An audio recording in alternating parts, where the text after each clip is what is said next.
Olá para todos, eu sou o professor Gustavo e vocês estão no Projeto Estudando. Muito obrigado pela presença e antes de mais nada eu preciso agradecer. O vídeo de hoje é feito em pedido a um grande amigo meu, na verdade um conselho de um grande amigo meu, Felipe Ribeiro, que pediu para que eu fizesse algum tema falando sobre filmes de terror. Então eu decidi falar sobre os subtextos políticos nos filmes de zumbi. Vamos lá, gente!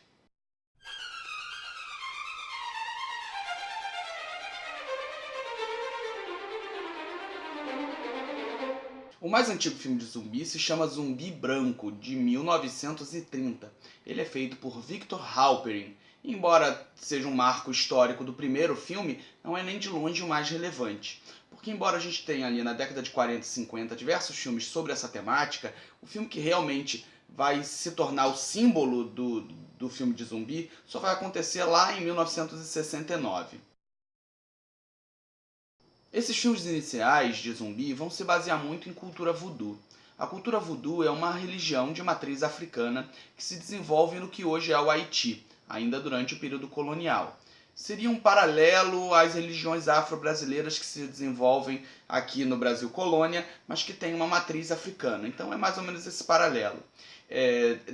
A matriz haitiana acaba influenciando muito algum território sul dos Estados Unidos, então isso acaba fazendo parte do imaginário cultural do sul dos Estados Unidos e daí entra para a cultura pop.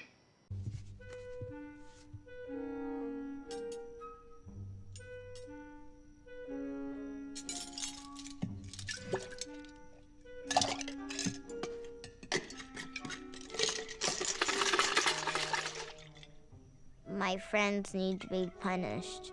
No entanto, se a gente for pesquisar, vamos encontrar dentro de diversas religiões, diversas mitologias, diversas lendas e fábulas de vários lugares do mundo, algum tipo de mito, algum tipo de referência sobre um morto-vivo, muitas vezes mortos-vivos canibais, que é basicamente o que seria o zumbi, dadas as diversas variantes que você tem aí em diversos filmes diferentes. Queria deixar claro que os zumbis que são de origem, digamos, química, como os da Umbrella Corporation, do jogo de videogame Resident Evil, e outros zumbis mais contemporâneos, como é o caso do Guerra Mundial Z, eles são uma característica que vai ser percebida mais recentemente na cinematografia de filmes de terror. Os filmes originais, quase todos, vão envolver algum tipo de explicação demoníaca, religiosa, mística em geral. O grande gênio por trás dos filmes de terror foi um americano, um nova-iorquino, nascido na década de 40, chamado George Romero. O George Romero ele entrou para a história do cinema com os 6 filmes que ele cria, contando a sua narrativa, as suas histórias sobre os mortos-vivos, sobre os zumbis. No entanto, o filme mais importante, o primeiro que dá toda essa popularidade, é lançado em 1968 e se chama A Noite dos Mortos-Vivos. Esse filme fez um sucesso estrondoso nos Estados Unidos, muito em grande parte porque os Estados Unidos viviam um momento extremamente ímpar da sua história. Ali a gente está nos anos da Guerra do Vietnã, que é um momento de ebulição política muito grande dentro do território americano. Você tem muitas pessoas que estão contestando não só o conflito bélico em si, mas toda a forma de comportamento do americano médio. Os Estados Unidos naquela época eram comandados por uma elite extremamente conservadora religiosamente falando.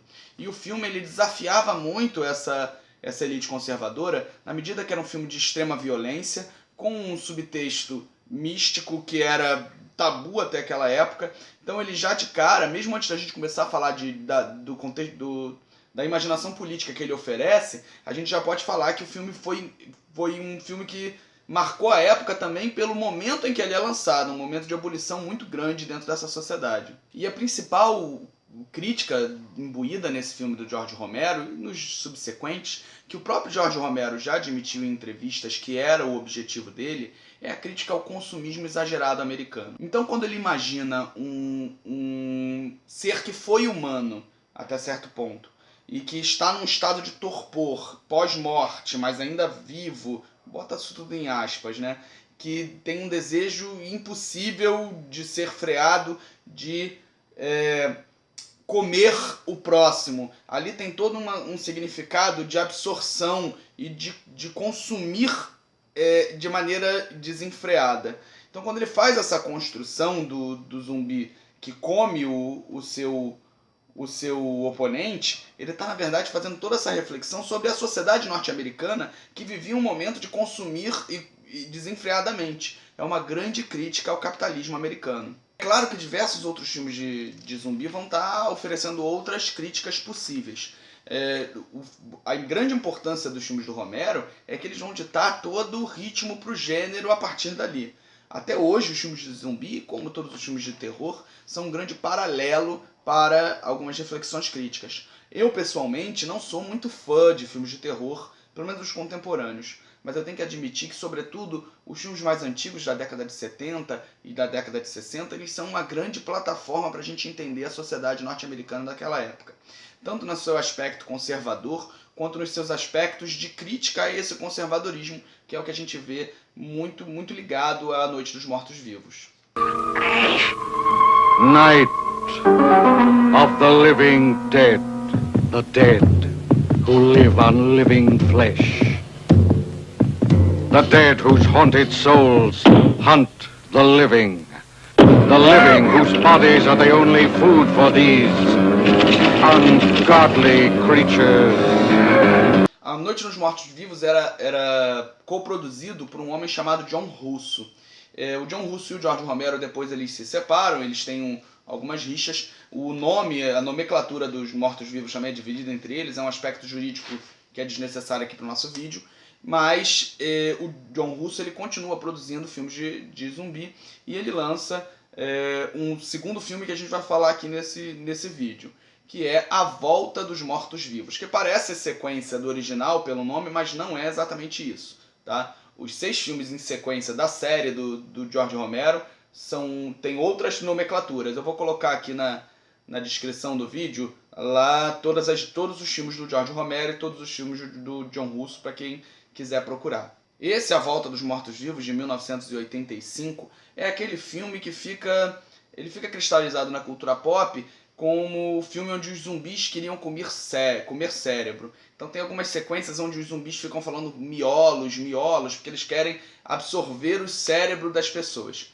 Muitas pessoas fazem reflexões a respeito de por que esse zumbi precisa de comer cérebros e não a carne, como no restante da mitologia gore zumbi, né? A verdade é que o outro momento político existia nos Estados Unidos que vai justificar essa mudança do zumbi. O zumbi de 1985, da Volta dos Mortos-Vivos, é um zumbi em plena Reaganation, em plena era Reagan. O Ronald Reagan, presidente dos Estados Unidos na década de 80, ele reacende o comunismo. Ele entra com uma proposta ultraconservadora, apoiado por ultraconservadores, e tem todo um desenlace e reaquecimento da Guerra Fria que passava por um esfriamento até o governo dele. Com isso, ressuscita, na verdade, no imaginário popular, a noção de anticomunismo, a noção de que existe um perigo à espreita que vai dominar os filhos das pessoas, as cabeças dos jovens, as pessoas. Em outras palavras, o ato de comer o cérebro está ligado à noção de que o comunista vai dominar com os seus argumentos o cérebro das pessoas. Então ele faz outro tipo de reflexão. O vídeo de hoje foi realmente curtinho, porque essa semana minha foi muito complicada. Eu acho até bom vídeos curtos, que eu realmente sou muito prolixo, não consigo falar pouco. Então se vocês gostaram do tema, se vocês gostaram de falar sobre filmes de terror aqui, por favor comentem, peçam novos temas, a gente, na medida do possível, está atendendo os pedidos das pessoas. Eu tenho planos para fazer outros vídeos falando também sobre filmes de terror, outras reflexões possíveis. Então vocês podem falar aqui que a gente continua até falando do próprio zumbi, dá para falar de Guerra Mundial Z, dá pra gente discutir um pouco sobre o Walking Dead, tanto o quadrinho quanto a série. Então, por favor, não deixem de compartilhar, não deixem de curtir. Marca ali aquele sininho que tem aqui embaixo, que avisa quando eu lanço o vídeo no canal, para que você possa ser um dos primeiros a ver o vídeo. Então vamos lá, gente. Muito obrigado.